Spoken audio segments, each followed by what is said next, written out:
D'accord, donc bonsoir, je vais vous présenter, ou vous rendre compte en tout cas de la lecture que j'ai faite de ce livre-là, La numérisation du monde, sous-titré Un désastre écologique, par Fabrice Flippo. Alors j'ai des raisons particulières de m'intéresser à ce sujet, même si ce n'est pas mon domaine du tout, hein. Moi je ne suis pas scientifique, je suis une littéraire pur jus. Mais le numérique s'est imposé absolument partout maintenant, dans la plupart des métiers, il y en a très peu qui y échappent, et dans le mien aussi, et ça a largement contribué à gâcher l'amour que je pouvais avoir de mon travail. Je suis professeure en lycée depuis bientôt 30 ans, et donc ça fait à peu près 15 ans que le numérique s'est introduit dans ce métier-là. J'en reparlerai peut-être un petit peu plus tard. J'avais déjà lu 2 autres livres sur le numérique de manière générale, mais je pourrais aussi donner les titres si ça vous intéresse après. C'était plutôt sur le tout premier livre sur les risques psychosociaux et en particulier au travail, hein, avec ce qu'a provoqué la messagerie instantanée et donc la pression. Au départ c'était ça, hein, c'était en 2003 ce livre-là. Plus récemment un livre d'un psychiatre, psychanalyste allemand, qui a été traduit en français seulement l'année dernière, écrit en 2015, ça s'appelle Les ravages des écrans, donc sur plutôt ce que ça fait au niveau cognitif. Alors celui-ci insiste sur le désastre écologique que provoque la numérisation d'absolument tout dans la société. Donc il garde ça comme argument final, mais c'est très intéressant, il y a énormément de choses qui sont expliquées. J'ai dû élaguer pas mal, j'espère que ça ne va pas durer plus de 20-25 minutes ce que je vais dire. Donc comme c'est pas mal élagué, j'espère que ça va rester clair et pas trop décousu. Voilà, donc une chose que j'ai remarqué tout de même, parce que je ne lis pas tous les livres qui sortent sur le numérique, mais j'en entends de plus en plus parler. Celui-ci, c'était le Canard enchaîné. C'est dans le Canard enchaîné que j'en ai entendu parler d'abord. Mais il y a quand même de plus en plus de livres qui sont écrits sur les problèmes du numérique. Et de plus en plus de voix s'élèvent qui émettent des réserves sur le numérique. Or, le tout numérique, hein, c'est l'argument de la Commission européenne, avec son Green New Deal, dont je reparlerai plus tard. Et pourtant, déjà en 2007, il a été révélé que le secteur du numérique générait autant de gaz à effet de serre que l'aviation civile. Aujourd'hui, c'est plus encore. Je vais prendre chapitre par chapitre parce que ça se tient. Et ce que j'ai... Alors, c'est pas parce que je rencontre de ce livre-là que j'adhère forcément absolument tout ce qu'il dit, mais il y a énormément de choses qui sont intéressantes. Il y a peut-être une ou deux choses dont on pourra parler bon, c'est lui le spécialiste, hein. Moi ça m'a un peu gêné, mais on pourra en reparler. Et ce qu'il énonce en tout cas dans le premier chapitre, la boucle est bouclée à la fin, hein, il y revient. Donc il y a quelque chose d'assez intéressant. Je vais commencer par sa définition du numérique. Autant savoir de quoi on parle. Donc le numérique, sans trop entrer dans les détails, retenons que les machines numériques utilisent des différences produites électriquement ou électroniquement dans la matière pour en tirer une opposition nette, dite binaire, entre deux états, soit 0, soit 1, dont le changement ordonné permet d'automatiser la réalisation d'instructions de calcul. Celles-ci sont ce qu'on appelle les algorithmes, une suite d'opérations réalisées dans le but de résoudre un problème. Norbert Wiener, chercheur, souligne l'intérêt spécifique de la machine fonctionnant par tout ou rien, la netteté de la décision entre oui et non. L'analogique, quant à lui, génère des nuances souvent sujettes à interprétation, engendrant ainsi du bruit, entre guillemets. Ce bruit-là, c'est justement ce qui est humain. Alors, j'ai trouvé ça intéressant comme définition du numérique aussi, parce qu'il en parle un petit peu plus loin, on pourra y revenir. Le numérique a modifié nos façons de penser également. Et donc, voilà, peut-être que c'est l'une des raisons pour lesquelles on a de plus en plus affaire à des pensées assez binaires quand même, sur pas mal de sujets dans la société. Voilà, c'est une chose, une réflexion que je me suis faite en lisant ça. Donc le premier chapitre, hein, c'est sur le numérique et les modes de vie. Il y revient très très souvent. La première chose qu'il réfute, c'est que le numérique serait comparable à l'imprimerie, que la révolution du numérique serait comparable à la révolution de l'imprimerie. Et j'étais plutôt contente de lire ça, parce que moi qui adore l'imprimerie, ça me faisait vraiment mal d'entendre ça, que le numérique, oh bah ma foi, c'était pareil que l'imprimerie, hein, faut vivre avec son temps. Eh bien, pas du tout. Donc je ne vais pas lire tout le livre, mais il y a tellement de passages intéressants, je voulais lire celui-ci quand même, où il dit Internet, c'est d'abord une nouvelle forme de circulation de l'information par paquet, à l'image des colis postaux, et c'est un puissant outil de programmation du monde. Le numérique possède enfin une dernière caractéristique, la rétroaction, le feedback. Les machines dites à architecture de von Neumann, donc le numérique, disposent en effet d'un calculateur binaire, le processeur, et d'une mémoire dans laquelle se trouve le programme. Avec cette propriété décisive, le résultat du calcul peut changer le programme, qui dès lors donne un autre calcul, et ainsi de suite. Les calculateurs antérieurs étaient à programme externe, par exemple les bandes magnétiques ou les fiches papier, ce qui interdisait que les résultats des opérations aient un effet sur le programme. Pas de feedback, pas de cybernétique. Le numérique et les mémoires digitales ont changé la donne. Celles-ci apprennent, dans une certaine mesure, de leurs résultats. Ce fait troublant conduit Wiener à faire le parallèle avec les opérations du cerveau, dès les années 60, et par conséquent, non seulement le numérique commande, mais il régule de manière évolutive les choses, les comportements et les organisations. Voilà, donc rien à voir avec l'imprimerie en fait. Il parle énormément dans son livre du CREDOC. Alors j'ai appris un petit peu plus ce que c'était. C'est le Centre de recherche pour l'étude et l'observation des conditions de vie. Alors, il est très critique du CREDOC, hein, qui agit d'après lui comme une agence de marketing au service de l'État dans son imposition du numérique. Il dit que le CREDOC est au service des acteurs de la vie économique et sociale, et il analyse et anticipe le comportement des individus dans leurs multiples dimensions. Donc il utilise souvent aussi deux expressions que j'ai rencontrées pour la première fois, moi en tout cas, ce qu'il appelle le texte public et ensuite l'architecture de choix. Alors, le texte public, ce texte impose aux dominés le respect d'un ordre par des moyens symboliques et il justifie l'ordre établi. Ce texte public-là influence les modes de vie, d'où l'importance de l'architecture de choix. Alors l'architecture de choix, c'est tout ce qui contraint en fait ce que les consommateurs ou les gens croient être des choix. En réalité, on les contraint plutôt à choisir le numérique et la vie connectée au smartphone, etc.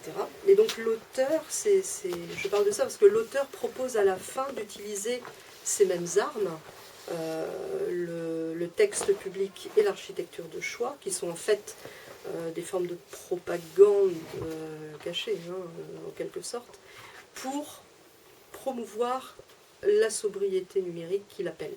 Donc j'espère que c'est clair, texte public et architecture de choix.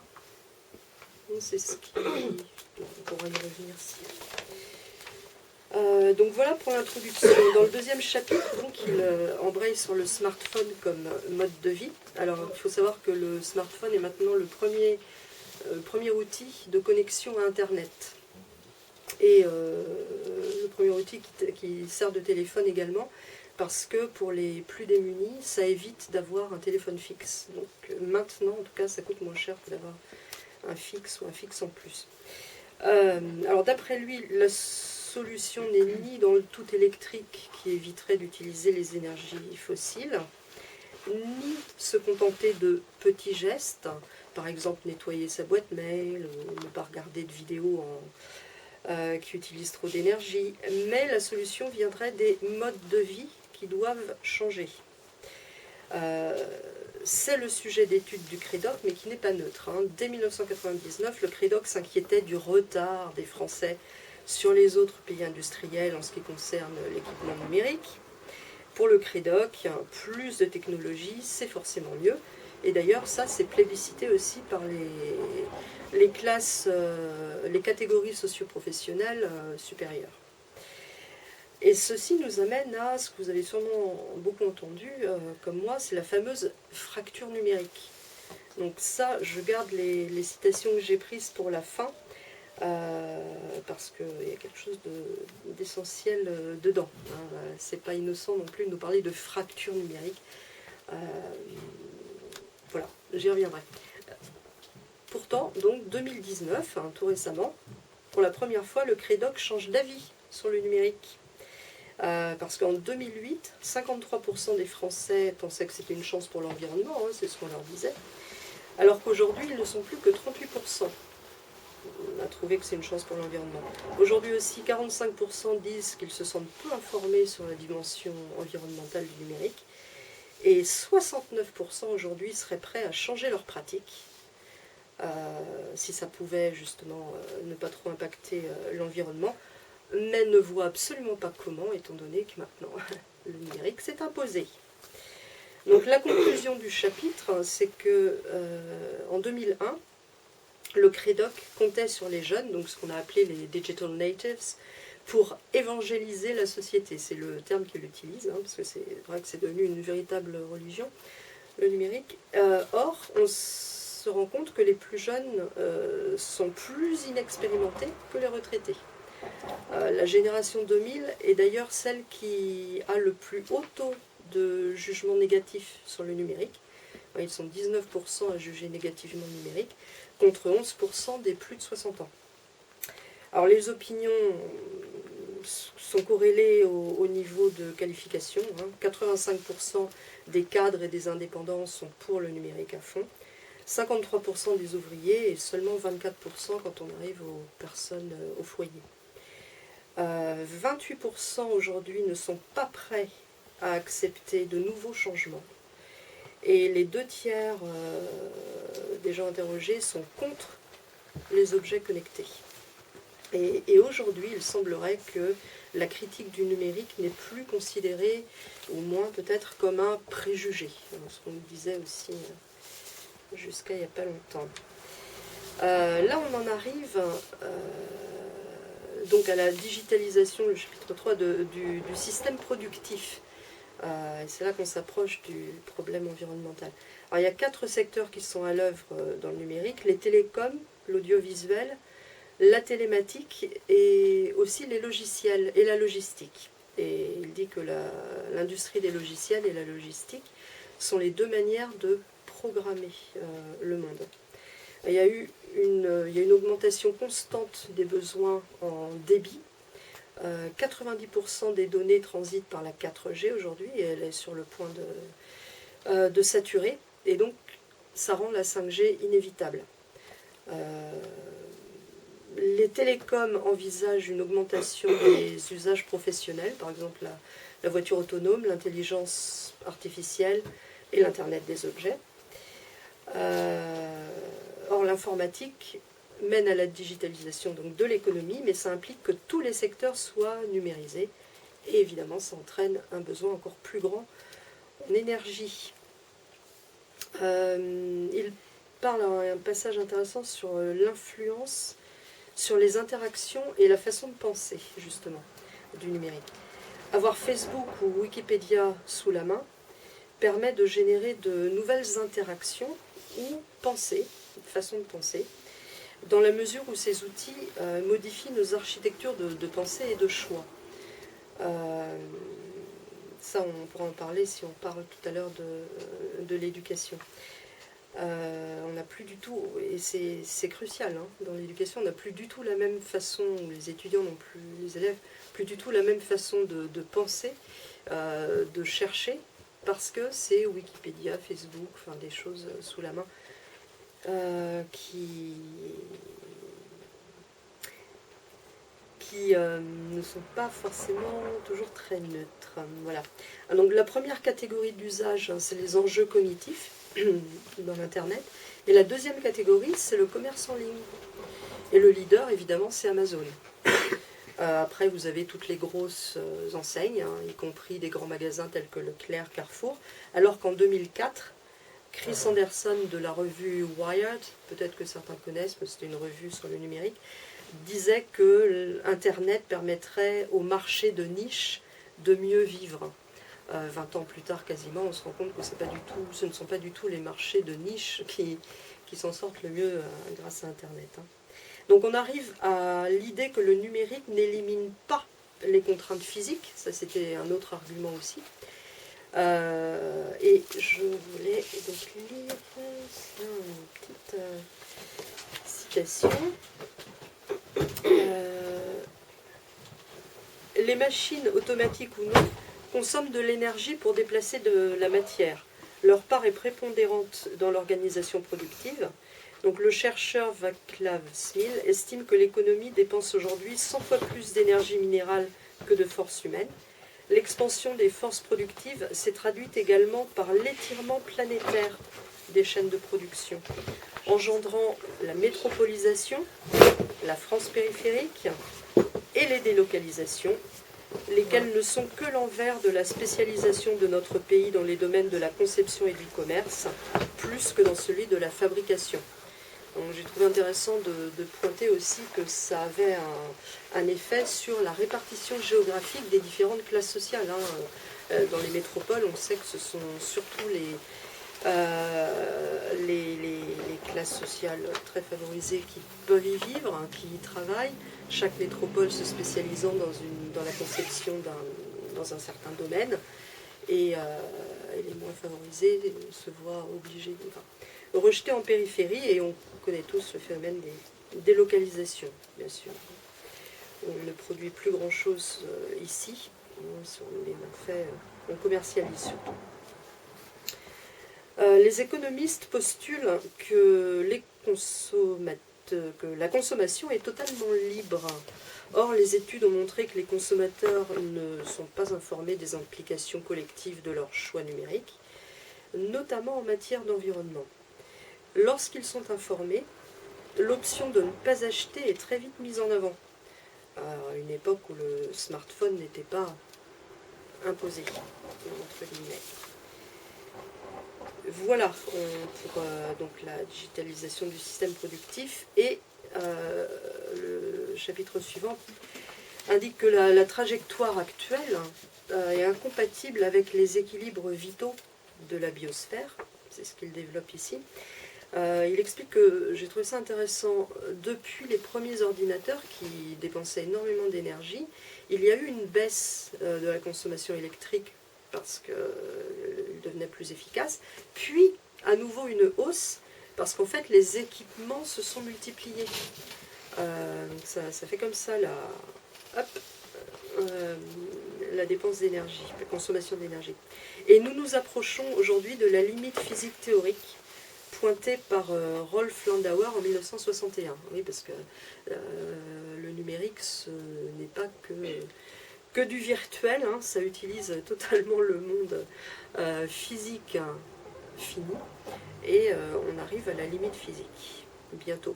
Il y a eu également un effet rebond parce que les gains en énergie, lorsqu'ils ont eu lieu au bout d'un moment, ont été réinvestis pour que la consommation augmente. C'est ce qu'il explique après. Donc, les grands acteurs numériques ont indiqué que ça c'était... On pourra en reparler. Enfin, les grands acteurs numériques ont indiqué que le monde d'après Covid ressemblerait au monde d'avant, en fait. Hein, ils n'ont pas du tout l'intention de diminuer le numérique, la consommation, le commerce, etc. Or, il est estimé, alors il y a deux estimations différentes. La première, aux alentours de 2050, la France pourrait en moyenne avoir une température de 54 degrés Celsius. Alors là, autant dire qu'il n'y aura plus de numérique, hein, et que l'économie sera massivement relocalisée. Parce que Elon Musk n'a pas l'air d'avoir bien compris, vu qu'il parle de partir dans l'espace. La consommation énergétique numérique double tous les 9 ans. Plus que la demande en électricité et en énergie autrement, qui est déjà catastrophique pour le climat.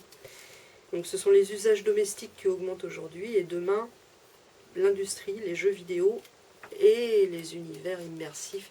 Vous avez peut-être entendu parler, on commence à en parler, du métavers ou métaverse, je ne sais toujours pas comment ça se prononce.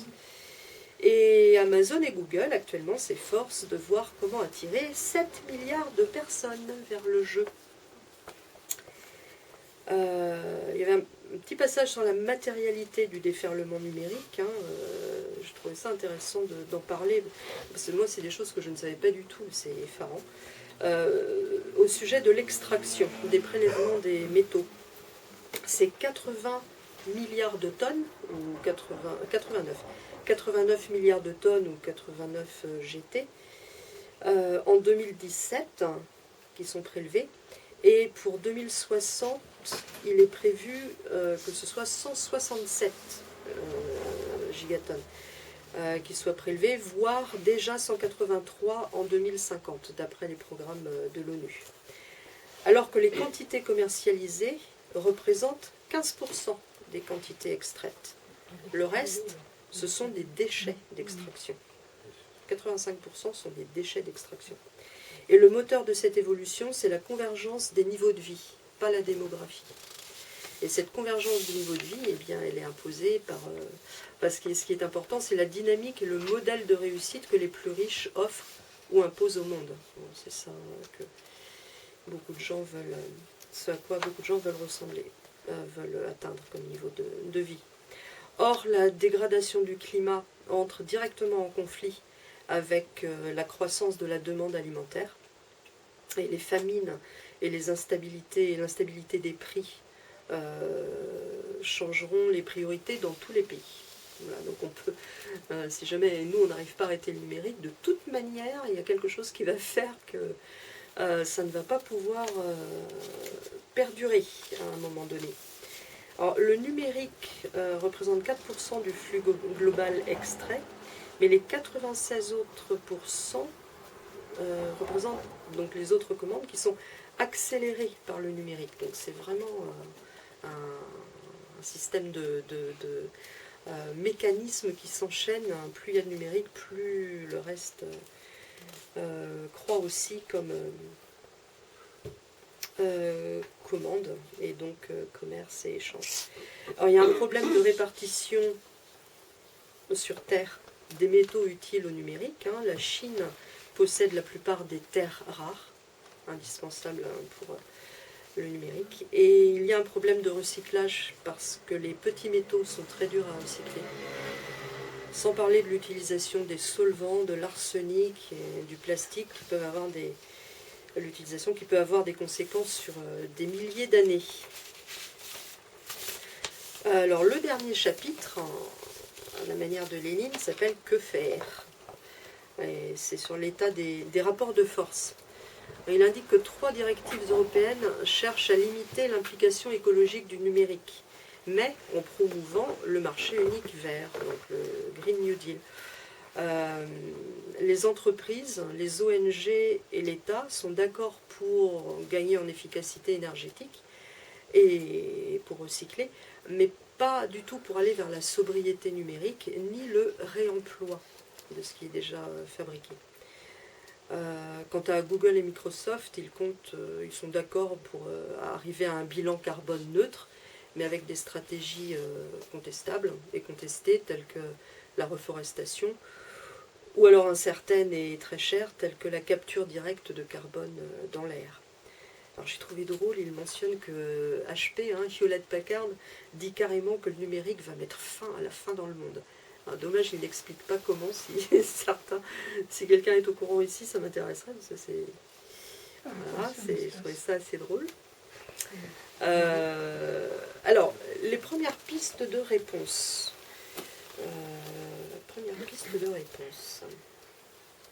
Il dit que grâce au numérique, essentiel au modèle de la fast fashion, la mode rapide, exemplifié par Zara, une personne achète en moyenne 60% de vêtements en plus qu'il y a 15 ans et les conserve moitié moins de temps. Le secteur représente 4% des émissions planétaires. Et la... Ah oui, mais alors je n'ai pas retenu ce qu'était la FEVAD. FEVAD se réjouit de l'accélération des achats sur mobile. Pourtant, les techniques les plus efficaces pour réduire l'empreinte écologique ne mettent que rarement l'accent sur le numérique. Dans l'agriculture, par exemple, la piste de l'agroécologie la plus performante ne nécessite guère ce moyen, surtout en circuit court. Et dans la construction, le numérique n'est guère requis pour bâtir avec le matériau le plus écologique, la terre.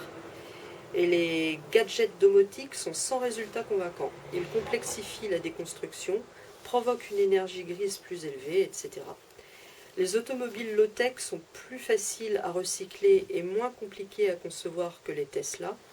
Et quand Darty lance un comptoir-service pour la réparation, ce qui compte est la proximité et la disponibilité des réparateurs. Voilà, ça peut être... C'est un début en tout cas de piste de réponse. J'ai trouvé intéressant aussi que Greenpeace en 2014 ait remarqué que si le numérique était un pays, il se situerait en 3e place quant à la consommation mondiale d'énergie, après la Chine et les États-Unis, pour donner une idée. Il remarque que les syndicats se positionnent peu sur l'écologie, et encore moins sur l'écologie du numérique, souvent parce qu'ils voient l'écologie comme un moyen de culpabiliser les consommateurs et donc les travailleurs, alors que le mode de vie des plus riches n'est jamais remis en question. Et donc, en conclusion, en 2014, la Commission européenne a donc sorti son pacte vert pour l'Europe. Bien évidemment, la question du système capitaliste productiviste est totalement évacuée. Et tout repose à nouveau sur la foi dans la technologie, à partir du moment où le consommateur fera de bons arbitrages. Sauf qu'on a déjà vu que le consommateur n'est pas en position de faire de bons arbitrages parce qu'il lui manque énormément d'éléments. Pour la conclusion globale, donc, il estime qu'il faut une rupture de système, mais ça implique de rompre avec la croissance, et il faut une véritable rupture et pas juste des aménagements, pas juste plus d'efficacité énergétique par exemple, parce que sinon les réseaux existants seront renforcés, car optimisés, et lorsqu'on optimise, on rigidifie le système existant en le validant. Donc ce qu'il faut, c'est une rupture totale avec le numérique. Il faut aller au-delà de la sobriété, qui dans le fond se ramène globalement à de l'efficacité. Interroger ses choix quotidiens et ses petits gestes, en ce qu'ils impliquent comme mode de vie. Et dans ce but, changer l'architecture de choix, pour insérer des informations et des éléments matériels qui permettent à d'autres choix d'exister. Et donc lui, ce qu'il propose, il parle là-dessus, il propose de rendre obligatoire avant commercialisation une autorisation de mise sur le marché du numérique avec exercice de prospective. Voilà. Et je vais vous donner quelques éléments de son programme. Il propose un programme à la fin, pour finir, programme pour une sobriété numérique, alors même qu'il dit que ça ne suffit pas. Mais bon, voilà, peut-être un premier pas. Obliger les entreprises qui mettent un nouveau produit sur le marché donc, à émettre un document certifié par un tiers de confiance, par exemple une association de consommateurs, évaluant les effets écologiques et sociaux de la généralisation du produit sur le marché considéré, de manière à socialiser les usages. Voilà. Autre mesure sur le trafic, ne pas développer la 5G et encore moins la 6G. Alors, comme ce n'est pas du tout mon domaine, je compte sur quelqu'un pour nous expliquer ce que ça implique la 5G et la 6G, à quoi ça s'applique même. Voilà, parce qu'il pense que si on empêche le développement de la 5G et de la 6G, ça peut mener à un embouteillage sur les réseaux, mais c'est précisément le but. L'engorgement est une manière de réguler, c'est-à-dire d'établir des priorités. Comme pour la circulation, le trafic numérique doit être priorisé. Des voies de circulation pour les transports en commun doivent être garantis et les usages privatifs ou égoïstes devront être découragés, voire interdits, comme pour la voiture. Alors sur le stockage, il dit que la réponse est moins évidente, mais il est important de comprendre qu'on ne dispose pas plus de serveurs en quantité illimitée qu'on ne dispose de bibliothèques ou de papier. Donc tout ne peut pas être stocké. Voilà. Et pour finir sur le calcul, qui dit calcul dit dépense d'énergie. Les usages les plus voraces et dont l'utilité est questionnable doivent être évités. Ainsi, la voiture autonome, l'e-sport, une bonne partie des usages de l'intelligence artificielle, etc. Décourager les activités dont le moteur est de produire et vendre toujours plus de données, dénumériser les secteurs qui peuvent l'être, par exemple les véhicules automobiles. Et sur le matériel, les 3 catégories de mesures su-mentionnées n'affectent guère la dimension matérielle du numérique. Il faut donc ajouter une garantie de 10 ans sur tous les appareils et une comptabilité software de 20 ans. J'imagine que c'est pour éviter la course à l'obsolescence programmée ou alors encouragée par la publicité.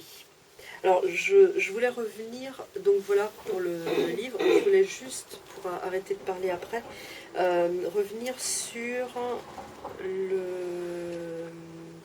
par rapport à l'éducation, ça me tient à cœur évidemment. Il y avait deux petites citations. Donc il revient sur le Crédoc. Le Crédoc ne doute pas de la direction de l'historicité. Numériser les foyers est une nécessité, une mission, un destin. Le cap est fixé. Le rôle des entreprises consiste à rivaliser d'ingéniosité pour capter l'attention des consommateurs uniformisés, au plus près sur le terrain. Les précurseurs, entre guillemets, par exemple les enfants ou la fanbase d'Apple, sont des chevaux de Troie pour atteindre les populations peu intéressées, qui pourront toujours être stigmatisées ou considérées comme des victimes de la fracture numérique. Et sur cette fracture, justement, soi-disant, les programmes scolaires sont aussi une manière de structurer l'attention des nouveaux arrivants dans la société, c'est-à-dire de programmer leurs esprits, de leur fournir le contexte ou le cadre à partir duquel ils vont exercer leur réflexivité, ou pas, 3 petits points. L'école et la recherche ont un rôle de mise à l'agenda et de définition des bons problèmes et de ceux dont il faut savoir se tenir à distance. L'arrivée d'Internet est une ressource, par exemple Wikipédia, mais crée en parallèle une diversion majeure dans les salles de classe. Une étude approfondie montre qu'avec l'iPad, les étudiants passent de 10 à 15 minutes à écouter un cours d'1h30. Le reste du temps, ils s'adonnent à d'autres activités, comme jouer en ligne ou aller sur Facebook. Des études complémentaires révèlent qu'écrire sur une feuille de papier permet de mieux mémoriser les informations, la faible vitesse de saisie favorisant la synthétisation. Voilà, donc comment contrôler les écrans, soit en les bannissant des salles de classe, soit en verrouillant leur contenu. Ça, c'est une chose qu'on a... Je voulais dire ça parce que moi, des études l'ont prouvé, mais alors, quand on travaille dans l'éducation, c'est totalement évident que c'est pas en tapant sur un clavier qu'on apprend. Donc moi je peux voir, j'ai assez de recul pour voir que le numérique n'a absolument pas aidé aux apprentissages du tout. Ça nous a été imposé, mais comme ça. C'est la première chose qu'on est obligé de faire en arrivant dans une salle de classe, ne serait-ce que pour faire l'appel, cahier de texte, etc. On ne peut plus faire autrement. Bientôt les copies à corriger sur écran seront obligatoires aussi. Donc ça n'aide absolument pas à l'apprentissage. Et on a parlé beaucoup de cette fracture numérique pendant le confinement. Le grand drame, c'était que certains élèves n'aient pas leur ordinateur pour pouvoir suivre les cours en ligne, etc. Sauf que ce qu'on a surtout vu, c'est que ça n'est, dans le secondaire en tous les cas, supérieur, je ne sais, j'en doute, ce n'est absolument pas efficace. C'est pas derrière un écran qu'on apprend. Absolument pas. Absolument pas. Ça, c'est une évidence totale. Il y a besoin d'être en présence les uns des autres, les élèves, et avec quelqu'un qui enseigne aussi. Je voudrais juste terminer sur la numérisation hein. En anglais, on parle aussi de digitalisation, les digits, ce sont les numéros. Et pour moi, ça va de pair, son accroissement était totalement parallèle avec l'inflation de l'évaluation. L'évaluation de tout et de tout le monde. Alors non seulement à l'école, parce que maintenant, dans ma matière qui a très peu de cours par semaine, maintenant, on passe plus de temps à évaluer les élèves qu'à leur apprendre quoi que ce soit. Mais c'est pas uniquement à l'école, quoi. C'est